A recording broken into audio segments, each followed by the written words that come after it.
Good afternoon friends. Vibrant academy of science मध्ये मी आपले स्वागत करतो. तर आपण गेले 2-3 दिवस टॉपिक बघत आहोत. तो टॉपिक म्हणजे आहे ऑसिलेशन. तो टॉपिक आहे ऑसिलेशन. या ऑसिलेशन मध्ये कायम डोक्यात डोळ्यावर येतंय ते म्हणजे एसएचएम. ही काय भानगड आहे?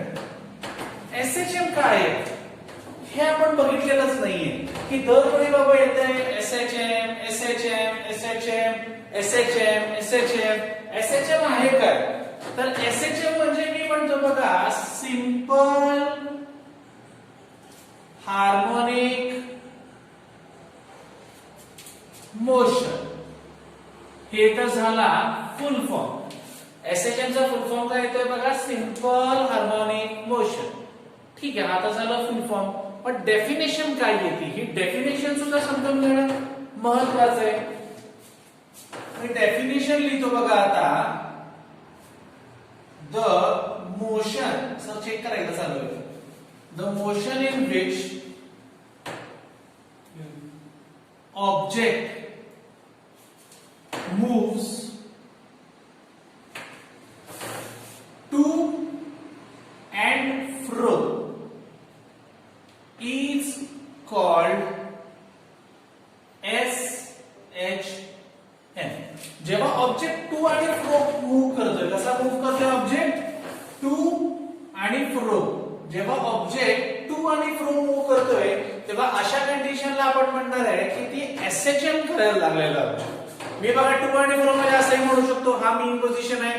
To fro to fro to fro to fro to fro to fro to fro to fro to fro to फ्रो.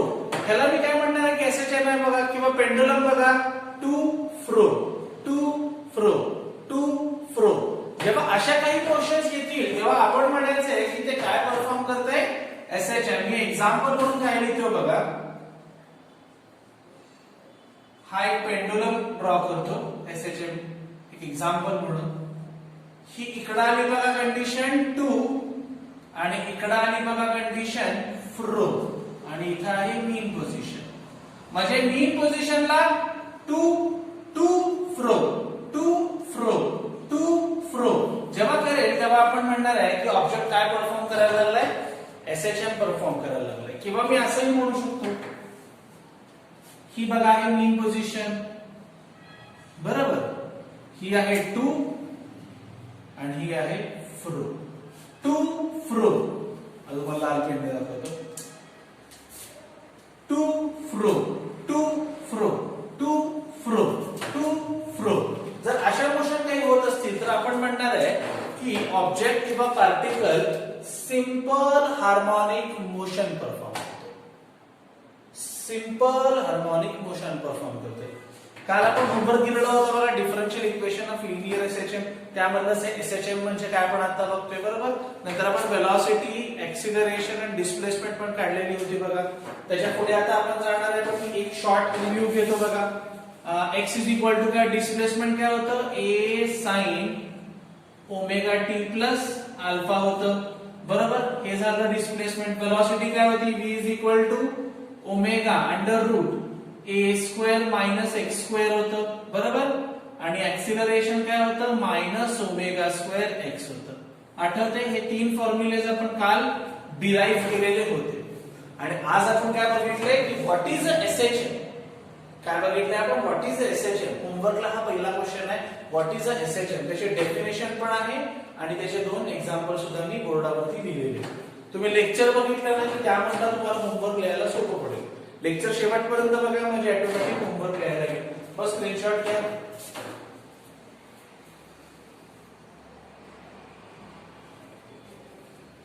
ठीक आहे मी तर करतो आता.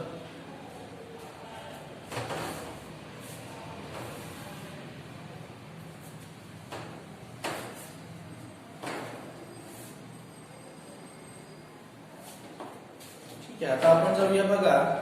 त्याच्यानंतरच आहे न्यू टेक्स्टबुक मध्ये दिले का चेक करायला पाहिजे टेक्स्टबुक मध्ये. एम्प्लिट्यूड ऑफ एसएचएम वगैरे आले का पॉइंट? काही सिलेबस रिवाइज केला गेलेला आहे थोडासा आहे.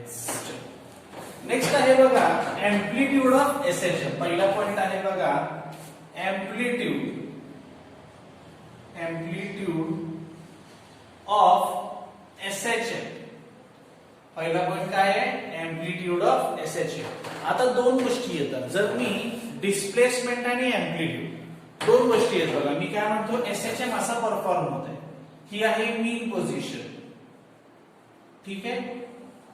ही आहे एक्स्ट्रीम पोझिशन, ही पण आहे एक्स्ट्रीम पोझिशन, ठीक आहे. ऑब्जेक्ट इकडं इकडं इकडं परत तिकडं असं असं असं असं असं असं to fro to fro to fro to fro motion करायला लागलेलं आहे. ही मीन पोझिशनच्या भोवती. जर ऑब्जेक्ट इथं असेल, ऑब्जेक्ट ए पॉइंटला असेल, ठीक आहे, ऑब्जेक्ट पॉइंट ए ला असेल, ऑब्जेक्ट पॉइंट ए ला असेल तर ऑब्जेक्टने परफॉर्म केली आहे त्याला म्हणतो आपण डिस्प्लेसमेंट, ठीक आहे. ऑब्जेक्टने जे परफॉर्म केलंय त्याला आपण काय म्हणणार आहे? डिस्प्लेसमेंट. म्हणजे मीन पोझिशन पासून ऑब्जेक्ट किंवा पार्टिकल किंवा गाडी घोडा काही पकडा, जर तो ए पर्यंत आला आणि तिथून मागे चालला असेल तर आपण काय म्हणणार आहे? तो काय परफॉर्म करतोय? डिस्प्लेसमेंट परफॉर्म करायला लागलाय. तो काय परफॉर्म करायला लागलाय? डिस्प्लेसमेंट. आता मी काय म्हणतो बघा, जर ऑब्जेक्ट बी पर्यंत गेला, बरोबर, मग मी लिहितो पॉइंट बी पर्यंत असेल तर मी काय म्हणणार बघा, ऑब्जेक्ट काय परफॉर्म करतोय? एम्प्लिट्यूड परफॉर्म करतोय. ऑब्जेक्ट काय परफॉर्म करायला लागलाय? एम्प्लिट्यूड परफॉर्म करायला लागलाय.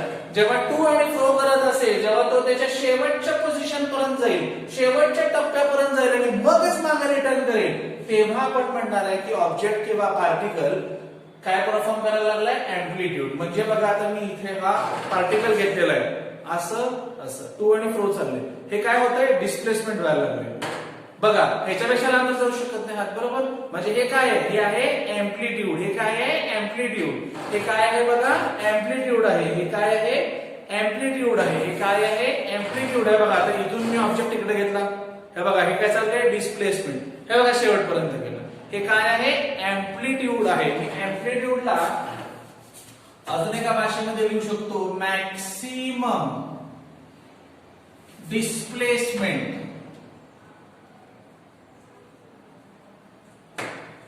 मॅक्सिमम डिस्प्लेसमेंट म्हणजेच एम्प्लिट्यूड. मी असं पण लिहू शकतो. जर डिस्प्लेसमेंट मॅक्सिमम असेल तर त्याला आपण शॉर्ट मध्ये काय म्हणू शकतोय? एम्प्लिट्यूड म्हणू शकतोय. म्हणजे इथपासून जर तो शेवटच्या पोझिशन पर्यंत गेला, ही डिस्प्लेसमेंट आहे ना, ही काय आहे? डिस्प्लेसमेंट आहे.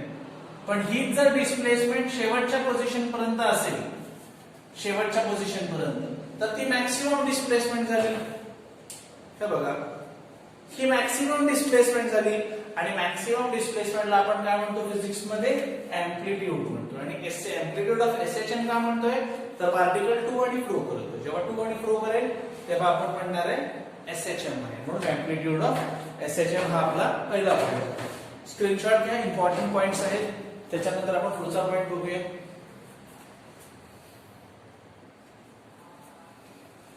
ठीक आहे, आता आपण बघा आपल्या नवीन पॉइंट कडे शिफ्ट करूया. तो पॉइंट काय आहे बघूया. हे रब करायला पाहिजे. हे झालं एम्प्लिट्यूड ऑफ एसएचएम च्या नंतर येते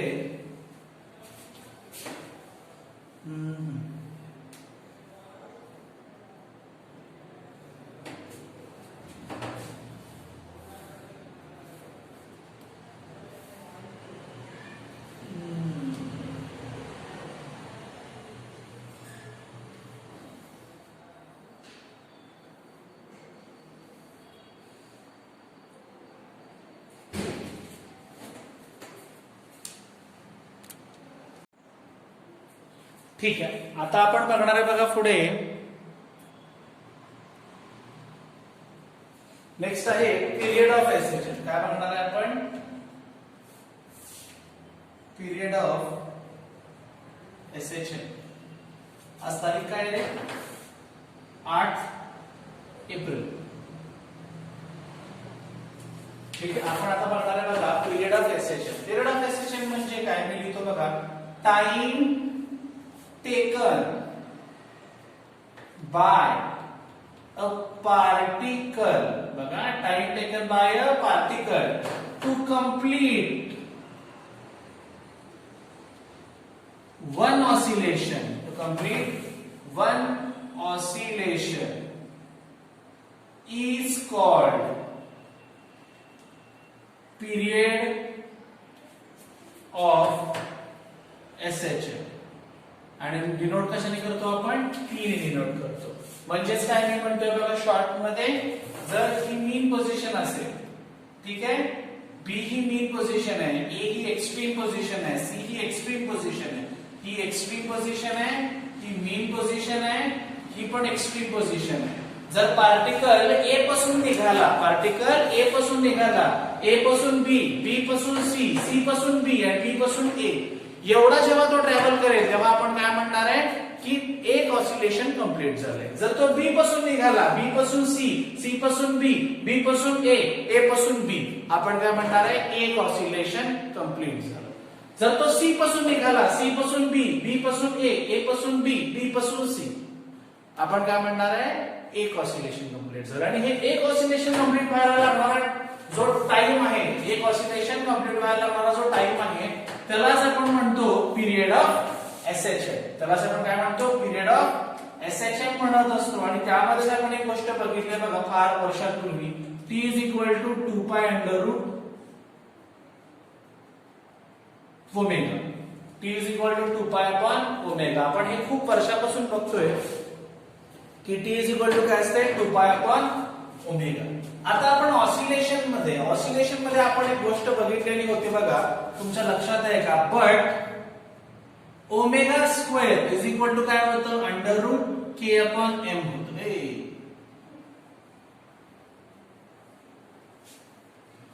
omega square is equal to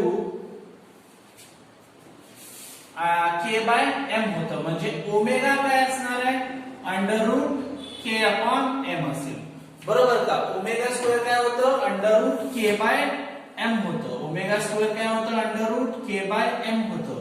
तर मग ओमेगा काय असेल रूट के बाय. हीच मी ओमेगाची व्हॅल्यू या टाइम पिरियड मध्ये सबस्टिट्यूट करतो. T is equal to 2 pi under root K upon M. ठीक आहे, एकदम सोपं आहे बघा. मी पहिलं काय म्हटलं टाइम पिरियड मला माहितीये 2 पाय अपॉन ओमेगा असते, म्हणजे ओमेगा स्क्वेअर सुद्धा मला माहिती आहे, आपण ऑसिलेशन मध्ये बघितलंय k by m. Omega equal to काय झालं under root K by M.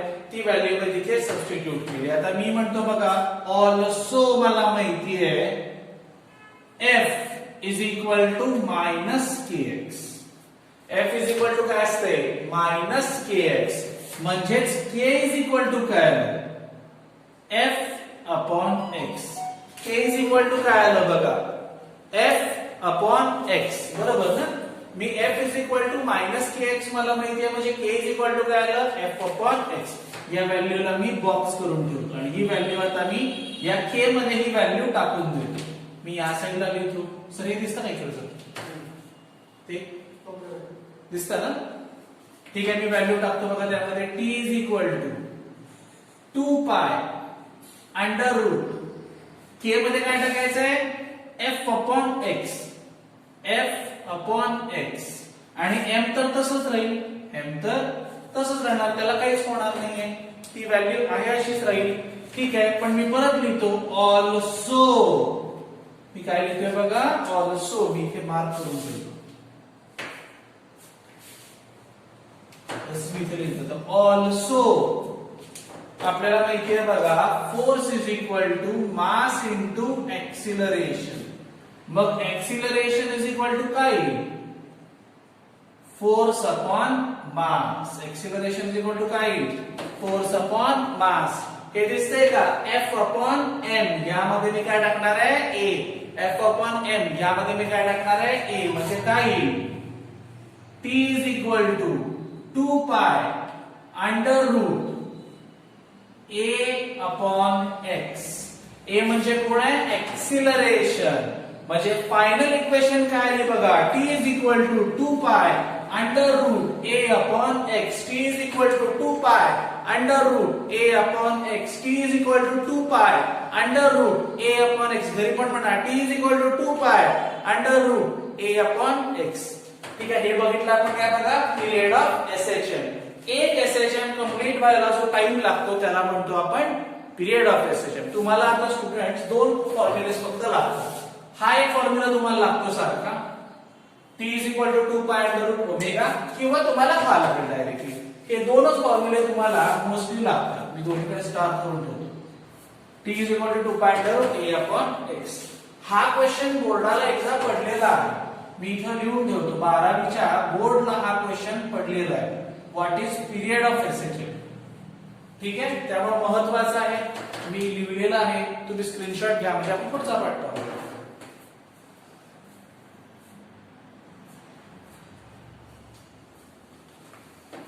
ठीक आहे, त्याच्यानंतर येते बघा, आता आपण जाणार आहे फ्रिक्वेन्सी ऑफ एसएचएम मध्ये. ठीक आहे, मी पिरियड ऑफ एसएचएम रब करून टाकतो. आता आपण बघणार आहे फ्रिक्वेन्सी ऑफ एसएचएम. रब करायला पाहिजे.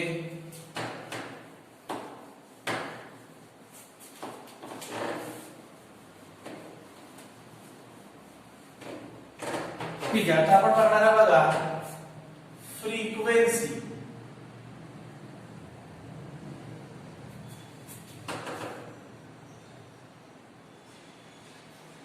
फ्रिक्वेन्सी ऑफ एसएचएम हे आपण डिनोट करतो एन नी किंवा एफ नी. कशानेही डिनोट केलं तरी चालतं. काही टेक्स्ट बुक्स मध्ये आपण फ्रिक्वेन्सी एन नी दाखवली आहे, तर काही टेक्स्ट बुक्स मध्ये आपण एफ नी दाखवली आहे. खूप प्रकारच्या टेक्स्ट बुक्स आहेत. रेफरन्स बुक्स मध्ये प्रत्येक ठिकाणी फ्रिक्वेन्सीचं नोटेशन वेगळं आहे. काही ठिकाणी एन आहे तर काही ठिकाणी एफ आहे. तुम्ही काही जरी असलं तरी ते फ्रिक्वेन्सीचा डोक्यात घ्या. ठीक आहे, आता फ्रिक्वेन्सी म्हणजे काय, मी लिहितो डेफिनेशन बघा. The number of oscillations, number of oscillations performed in unit time is called frequency. बघा, number of oscillations performed in unit time. काय सांगितलेले मी डेफिनेशन लक्ष द्या. Number of oscillations performed in unit time. एखाद्या 5 मिनिटांमध्ये, 10 मिनिटांमध्ये, 20 मिनिटांमध्ये, 2 दिवसामध्ये, 2 वर्षामध्ये, 100 वर्षामध्ये, 200 वर्षामध्ये जेवढे ऑसिलेशन परफॉर्म होतील त्याला आपण काय म्हणायचे, फ्रिक्वेन्सी ऑफ ऑसिलेशन. त्याला आपण काय म्हणायचे, फ्रिक्वेन्सी ऑफ ऑसिलेशन. आणि टाइम पिरियड वेगळं आहे. टाइम पिरियड काय, एक ऑसिलेशन कंप्लीट व्हायला लागणारा वेळ, एक ऑसिलेशन कंप्लीट व्हायला लागणारा वेळ, एक ऑसिलेशन कंप्लीट व्हायला टाइम, एक ऑसिलेशन कंप्लीट व्हायला लागणारा टाइम याला म्हणतो आपण पिरियड ऑफ एसएचएम. एक ऑसिलेशन कंप्लीट व्हायला लागणारा टाइम याला म्हणतो आपण पिरियड ऑफ एसएचएम. आणि एका मिनिटामध्ये किती ऑसिलेशन होत आहेत याला म्हणतो आपण फ्रिक्वेन्सी. एका मिनिटामध्ये किती ऑसिलेशन होतात ह्याला म्हणतो आपण फ्रिक्वेन्सी. आणि एका मिनिटात आणि एक ऑसिलेशन कंप्लीट व्हायला लागणारा टाइमला म्हणतो आपण टाइम पिरियड. दोन्ही वेगळं आहे. म्हणजे इथून जर मी माझ्या घरी जाऊन परत इथं आलो तर याला मी काय म्हणणार आहे, एक ऑसिलेशन परफॉर्म झालं ना, म्हणजे मी याला म्हणणार आहे टाइम पिरियड. आणि मी एका मिनिटामध्ये किती वेळा जाय करू शकतो घरी याला म्हणणार आहे मी फ्रिक्वेन्सी. तुम्हाला डे टू डे लाईफचे एक्झाम्पल मी दिलं. तुम्ही तुमच्या क्लासमधून जर घरी जात असाल 10 मिनिटात तर 10 मिनिटांमध्ये तुम्ही एकदाच घरी जाऊ शकताय. म्हणजे काय आहे, हे टाइम पिरियड आहे. आणि 10 मिनिटात तुम्ही 10 वेळा जात येत असाल तर आपण त्याला काय म्हणणार आहे, फ्रिक्वेन्सी. खूप सोप्या विषयामध्ये आहे. स्क्रीनशॉट टाका किंवा खाली फॉर्म्युला आहे. आता फ्रिक्वेन्सी काढत असताना हा काय इनव्हर्स आहे किंवा रेसिप्रोकल आहे 1 टाइम पिरियडचा. हा काय आहे, रेसिप्रोकल आहे 1 टाइम पिरियडचा. इथं लिहून ठेवतो पहिला. एसआय युनिट फ्रिक्वेन्सीचा आहे हर्ट्झ.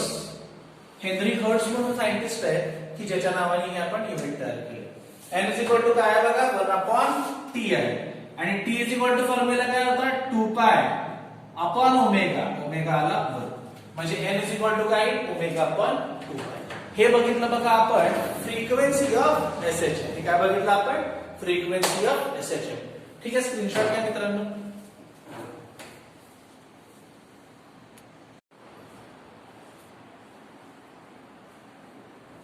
ठीक आहे, तर नेक्स्ट पॉइंट आहे बघा, शेवटचे 2 पॉइंट राहिले फेज ऑफ एसएचएम आणि epoch of SHM. Phase of SHM आणि इपोक इपॉक ऑफ एसएचएम अशा 2 पॉइंट्स राहिले. ते 2 पॉइंट्स बघितले की आपलं हे लेक्चर कंप्लीट होऊन जाईल. ठीक आहे, सगळ्यांनी होमवर्क टाइम टू टाइम करायचा आहे. शनिवार रविवार घराच्या बाहेर बिलकुल पडू नका. आपले लेक्चर्स तुम्हाला येणाऱ्या शनिवारी रविवारी सुट्टी असेल. शनिवारी लेक्चर अवश्य बघा आणि होमवर्कला रिप्लाय करा. नेक्स्ट आहे बघा phase of SHM. Phase of SHM definition थोडीशी किचकट आहे फेज ऑफ एसएचएम ची. The physical quantity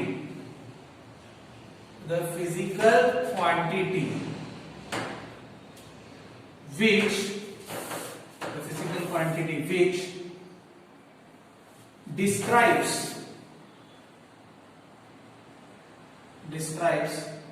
the state of SHM is called phase of SHM. It's called phase of SHM. It's called phase of SHM. आपण काय सांगितलं? the physical quantity which describes the state of SHM is called phase of SHM. Actually यामध्ये आपण describe काय करतो बघा phase of SHM मध्ये. तर आपण डिस्क्राइब करतो बघा डिस्प्लेसमेंट. आपण काय डिस्क्राइब करतो? डिस्प्लेसमेंट, वेलोसिटी आणि पोझिशन. ठीक आहे, डिस्प्लेसमेंट, वेलोसिटी आणि पोझिशन डिस्क्राइब करतो. जेव्हा मी या 3 गोष्टी डिस्क्राइब करीन, जेव्हा मी म्हणणार की मी फेज ऑफ एसएचएम सांगतोय, तेव्हा मी काय फेज ऑफ एसएचएम सांगतोय. मग मी खाली काय लिहिणार बघा? फेज ऑफ एसएचएम चा फॉर्म्युला पण लिहायला पाहिजे. फेज ऑफ एसएचएम चा फॉर्म्युला आहे बघा ओमेगा टी प्लस अल्फा. आठवते का? ही डिस्प्लेसमेंटची इक्वेशन आहे. x is equal to a sin omega T plus alpha. त्यातलं ओमेगा टी प्लस अल्फा म्हणजेच कोण आहे? Phase of SHM. Omega T plus alpha कोण आहे? Phase of SHM. Omega T plus alpha कोण आहे? Phase of SHM. तुम्ही phase of SHM आहेलाच काय म्हणणार आहे? Omega T plus alpha. The physical quantity which describes the state of SHM, state of SHM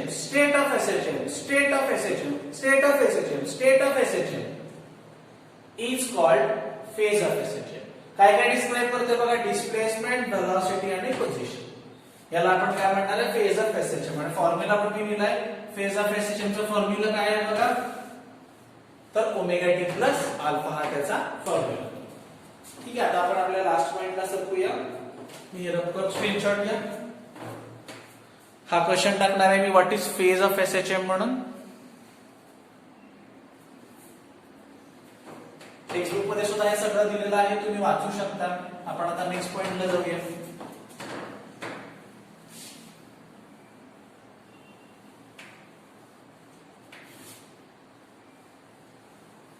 आणि आपला नेक्स्ट पॉइंट आता आहे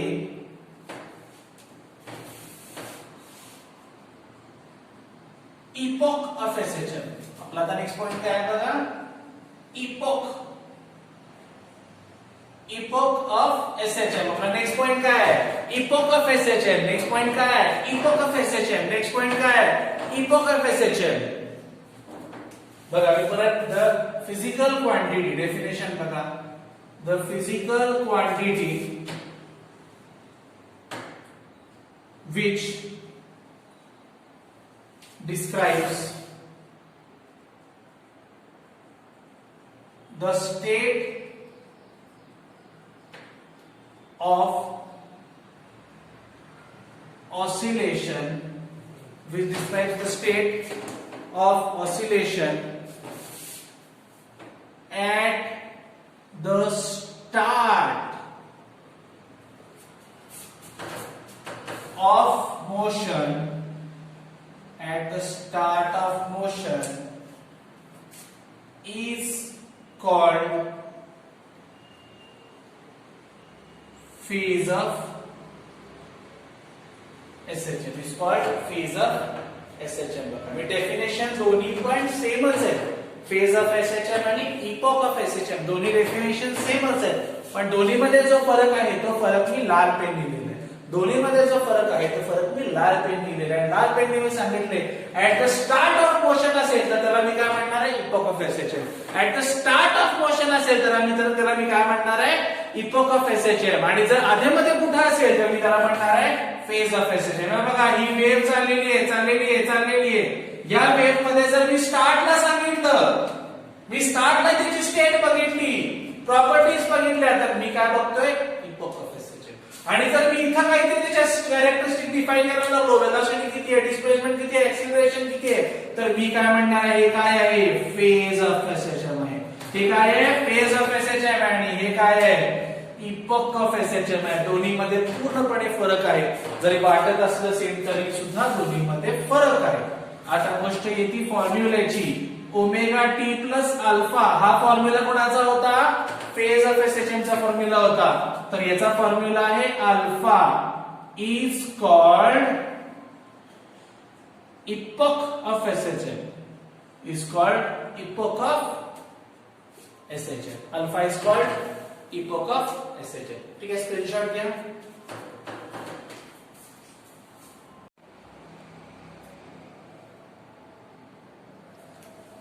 ठीक आहे, त्याच्यानंतरचा पार्ट जो आता राहिलेला जो पार्ट आहे की जिथे आता आपण बघा ग्राफिकल रिप्रेझेंटेशन ऑफ एसएचएम बघणार आहे.